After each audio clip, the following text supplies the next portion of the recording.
Hi, and now we're going to go into our next segment on today's show. And today, ladies and gentlemen, October 3rd, 2014, here in sunny South Florida. We're going up north to talk to a woman who has put together an absolutely amazing and critically important polling data on national security issues that shocked those of us who work in this sector.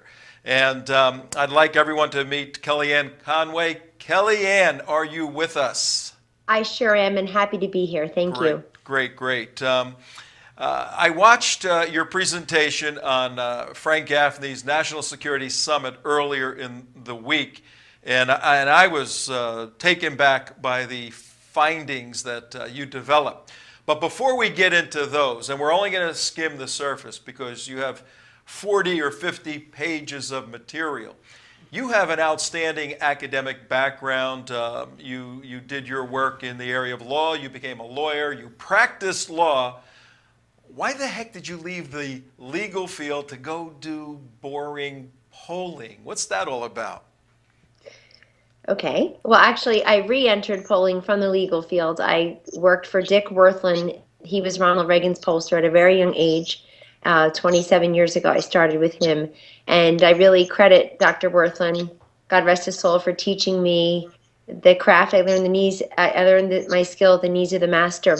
And then I went to law school, which is 3 years, of course, clerked for a judge, started working at a law firm, and then left to go work with Frank Luntz on the contract with America and some other issues. And 19 plus years ago, went out on my own. I don't find polling to be boring at all. I thought the law was a thankless pursuit, but polling is really the last touchstone. Market research is really the last touchstone we have to the American mind, to American opinion, impression, frustration, misunderstanding, expectation, recommendation. And it's a real gift to me anyway, to be able to travel across this country and then over the phone through polling, listen to the concerns of men and women across this country who are much more sophisticated and much more savvy about public policy issues, and I think many of their elected officials credit them. Yeah, and in fact, there's nothing boring about this particular poll on these national security issues. What's the genesis? What caused you to put these questions together, then go into this information? Sure. Well, this survey was conducted on behalf of Center for Security Policy and Frank Gaffney, and along with Breitbart, they hosted a tremendous conference this past week in Washington, D.C., where we were able to release the poll for the first time. I will tell you, I think had we conducted this poll 4, 5, 6 months ago, we would not have had as strong of a result for a very simple reason. Americans realized, beginning with the children at the border crisis from this past summer, that we're lacking leadership on these issues of security, and that our borders are not secure, but our lives are not secure. So many of these politicians focus on prosperity, but as this poll evidences, you can only talk about prosperity if you actually first secure your survival and in fact, engage in security issues. And so from border security to national security, public opinion has really crystallized and galvanized over the last couple of months. Americans think the world is on fire. A couple of beheadings on national news of Western citizens will actually bring into sharp relief American public opinion. It's also very clear in this poll that security mom has returned, if in fact she ever receded. She is incredibly focused on safety and protection. Everyone in this survey said that the vast majority of people in the survey said that they feel less safe than they did a year ago, and that we as a nation are more vulnerable than we were a year ago. They think that we should defeat ISIS immediately and unapologetically, and that we should not really try tougher economic sanctions, not soldiers on the ground in places like Russia and China and even Syria. Yeah, again, these findings are amazing. Now, our theme for today's show is security, both national and eternal. It is Yom Kippur, and we had a segment earlier on that element. But in the real world, and we've found, we can substantiate your findings. The United West is a counterterrorism educational organization. And many of us, I'm one of the authors, privileged to be with Frank and Team B2, Sharia, the Threat to America. 2 years ago, we're the extremists on the right wing, the conservatives, saying this apocalyptic stuff about Islamic caliphates, and now every day on the news, the stuff that seemed apocalyptic a year ago is indeed reported by the mainstream media. Now, you've generally gone over some of your findings, but a couple of specific questions. You have a slide in here, and we're going to put it up, where you say President Obama is in pretty bad shape on national security and foreign policy. Help us understand what that means. Sure. The president has a majority disapproval rating on the matters of how he's handling national security and foreign policy. Those numbers are even a little bit higher when you talk about border security. And they pretty much mirror, they're a little bit higher, but they pretty much mirror the president's poor approval ratings on basically every issue that is tested. And I think too much has been given over to the fact that he's had such a strong foreign policy record. He killed Osama bin Laden, really our Navy Team 6 did, but SEAL Team 6 did. But the fact is that people don't feel more secure, and they're giving him low marks. And in part, that's because they pay attention. When he came out in Martha's Vineyard and made comments on the gruesome, horrible death of innocent James Foley by way of beheading through ISIS, through these Islamist extremists, 7 minutes later, the president was on the golf course. And even liberal commentators like Piers Morgan have taken him to task on that just this week. They also know a couple weeks later, the president went out and said, quote, "We don't have a strategy yet to deal with ISIS." So if you and I heard that, you can be darn sure ISIS heard that. The cumulative effect of all of this is that the president's approval rating, or really his disapproval rating on these issues, is high. Now, he is the commander-in-chief. All of these, the responsibility begins and ends with him. However, there's another spectrum of responsible actors that Americans feel should step up and provide leadership as well. We asked the question in our polling, which party do you trust more on national security and foreign policy? The Republicans have a 9-point advantage over Democrats, 41% to 32%. But you have the balance of people saying, I don't know, I'm not sure, or volunteering that they trust neither party on national security or foreign policy. So I wouldn't necessarily be doing the jig if I were the Republican Party. I would recognize that I have a slight advantage over the Democrats, but I'm nowhere near a majority advantage. The time is now for people to feel that the leadership in Washington that seems to not be able to get much done and seems to spend money on things that Americans think are not important, at least not at that price tag. National security is the opposite, Tom. That's actually the issue that people are saying in this poll. We need to spend more money on it.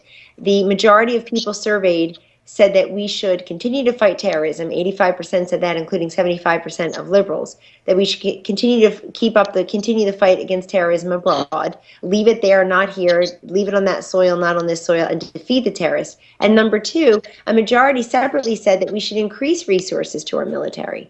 And so that goes against the grain of cut it when so many people think about federal spending. And I think the evidence is very clear that they want all types of leadership coming out of Washington, D.C., and currently they're failing to see that.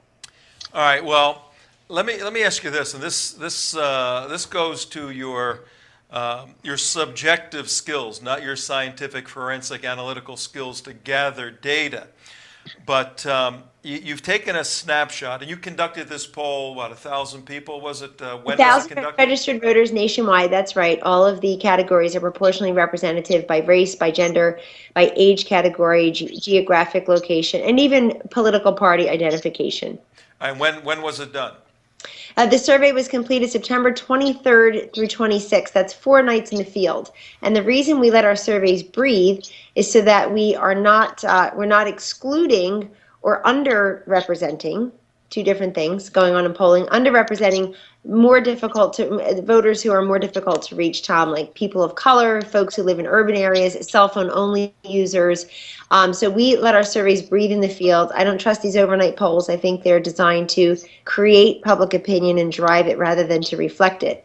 So it's a 4-night survey, and before that, earlier in the week, we had conducted focus groups, which are not scientific, but they are incredibly illustrative and telling. Focus groups among voters, likely voters in Ohio and in Florida, asking pretty much the same questions. But in the focus group, you can engage people in deeper conversation. In a poll, you're asking them approve, disapprove, agree, disagree, and to comment a little bit. Kelly, this is Mark. Real quick, you work for Frank Luntz, so your polling accuracy is like the Frank Luntz companies, the same type of methodology. And can you go a little in depth? No. I don't No? know why you would presume that when Oh, I've been okay. doing my own work for 20 years. No, I no, no, don't no. know if Not you the meant that same. seriously or sarcastically. No, methodology, the same type of methodology where we're doing. I'm trying to see the accuracy of your polls as compared to someone we know, like Frank Luntz. Is that a? And how is it you know other people's polls are accurate? I was the I only don't know. Republican I'm pollster just to assuming. pick I'm that. just I assuming was the that. only. Frank's a great pollster, but I maybe I don't understand the question. I can answer it for Kellyanne. Um, we've been in the business for we're in our 20th year out on our own. I assume if we weren't good, this free market would have squeezed us out a while Okay, ago. okay. You'll note that on Fox News, which of course where people predicted Mitt Romney would get 642 of the electoral votes, Okay. even though there were less than that. Excuse me, I'll answer your question. People who predicted a sweeping Romney victory, like Dick Morris, Scott Rasmussen, are no longer around. We predicted Mitt Romney, in fact, would lose, that Barack Obama would get reelected, not because we wanted him to, but because this is the one thing I know greatly about. So in 2012, we also had two of the top three DCCC congressional races, DCCC targets, the Democratic Congressional Committee targets, Michelle Bachmann and Steve King. Our numbers were dead on. They both survived incredibly tough challenges. Steve King's was against Christy Vilsack, the former First Lady of Iowa, whose husband sits in the Obama cabinet as a secretary. So she had all the King's horses, all the King's men. We beat her by 8 points. And also, we're known as sort of the non-rosy, non-happy talk pollster. We don't have conclusions in search of evidence. I've been saying for months now that this Republican wave doesn't exist because in our data anyway, we see some hesitation in terms of supporting either party, and there's a big anti-incumbent sentiment out there that will materialize and does slightly hurt some of the incumbents, not all, certainly not even nearly most of the incumbents who have an R after the name and are sitting in the House of Representatives. I guess she told you, Mark, huh? Yeah, I guess shut me down really quick there. No, you had a Well, I'm happy to talk about methodology. I just wish the media talked about it more often when it counts. I mean, how some of these That's what I pollsters was survived concerned 2012, I'll never know. Yeah. Because they had their data out there. Big Romney victory. Romney's pollster. We're going to win 8 of the 9 swing states. He won 1, North Carolina narrowly. And yet, they're very large firms because people don't really ask them the right questions. Well, the question that I had goes into that analysis you just laid out. You took a snapshot at the end of September of a group of 1,000 people reflective of the feeling of the United States of America. The peculiar nature of human beings, where national security and these issues were very low, now they're high because of the extreme activity taking place in the media. Do you think in 32 days, when the midterm election actually comes November 4, that, and this is, bring out your prophetic hat, not your analytical hat, do you think these folks are going to resort back to which guy is going to give me more stuff personally than which guy is going to provide more security generally? What do you think? Well, the question presumes that voters only think about one thing. That only one single issue thinkers, single issue voters when they go into the ballot box. There's no question that certain things dominate their thinking, but that's where people really, I think, misjudge how nimble, but also how crowded the average voter's mind is with so many different issues, individuals, images, and ideas in their heads at any one time. It'd be hard to think that folks who are focused on national security now as a number 3, number 4 issue, demanding leadership from Washington, will somehow recede. It may not be at the fever pitch it is right now in terms of border security, ISIS beheadings, and whatnot. But it's certainly, I think anybody who dismisses it as an unimportant concern and does not address it out on the stump, if people are going to run the jobs and security Romney campaign, they're going to get the jobs and security Romney result this year. Right. And so jobs and the economy is baked in the cake. Everybody, all these candidates in the Senate, guys, are running on jobs and the economy, running against Obamacare and Obama, and they're all stuck at 43 and 44%. So if they want to win, first of all, showing leadership and being for peace through strength is the right thing to do. Secondly, though, it is politically the best thing to do, because if you need the extra 3, 4, 5, 6 points of juice to get you over 50% and to keep you there, then you've got to start talking about issues that aren't already baked in the voter cake. Those are jobs in the economy, Obamacare. You've got to start talking about border security, national security, Islamic extremism, and let's not leave it to most people to figure out on their own. They're very busy. They're very busy people. These are complex issues. I think experts in the field have a duty, really, to give people the facts and figures. They intuitively understand the threats, but the information is a real elixir for them. And I would say those who put it out, I think those who put out that type of information very cogently and very accessibly really will win the day. All right, we know you have to leave, but before you go, your first point there in your final thought was that if someone is running for office right now with 32 days left, they have to lead. Help our viewers, our listeners here on WSBR 740 AM in South Florida and on iHeartRadio worldwide. Part of this will be on Breitbart TV, part of it on the United West. Help our viewers and our listeners understand what you mean by these politicians, these guys who want to get elected have to actually lead. They have to show leadership. They have to give voice and visibility to the same concerns that people I tell pollsters like me are concerning them and worrying them. And so if you think about Peace Through Strength, we tested the viability and popularity of Peace Through Strength through a number of different questions. And it turns out Peace Through Strength is not a political slogan. It is a popular solution. Folks believe that in the East Dayton, everybody's welcome to go to my website, www.pollingcompany.com, to look at the full results. Everything is there, no question, redacted. Go and ask other pollsters if they do that. No questions redacted, 44-slide presentation. And you will see in there that folks don't believe. They don't believe this notion that if we just leave other people alone, then they'll start to leave us alone. They do not believe that. They believe if we disengagement is dangerous.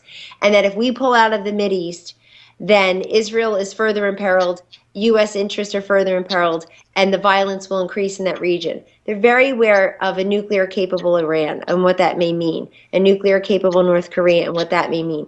I'm telling these politicians who are already incumbents and those who are running for office to win a seat for the first time, you have to trust the American mind. They are more intuitive and more onto this than you realize. Stop insulting them by thinking all they care about is reality TV and what's for dinner. They care very much about their survival, and the idea that there could be another 9/11 if we're not vigilant, if we're not careful, if we don't show leadership, if we don't make this a priority, then we can all pay the price. I'll leave you with this too. It's a very simple solution that people in this American men and women in this poll are requesting from their leadership. They believe that we should show peace through strength and that we should protect U.S. citizens, U.S. allies, and U.S. interests, and indeed the U.S. herself. Thank you. All right. Hey, Kellyanne, absolutely amazing data you've compiled, not only for these guys looking to run for office and get elected and lead that way, but for people in all areas of activism who need to take this information, study your material, look at the findings, put it into presentations, articles, speeches, workshops, get this material out. It was shocking to us that America has changed so dramatically in such a short amount of time. But it's good news. It's finally a little bit of good news. Thank you for doing what you did. Kellyanne Conway, thank you very, very much. And I find polling fascinating too, Kellyanne. Yes, we all do. Thank you. All right, you take care now. Bye-bye.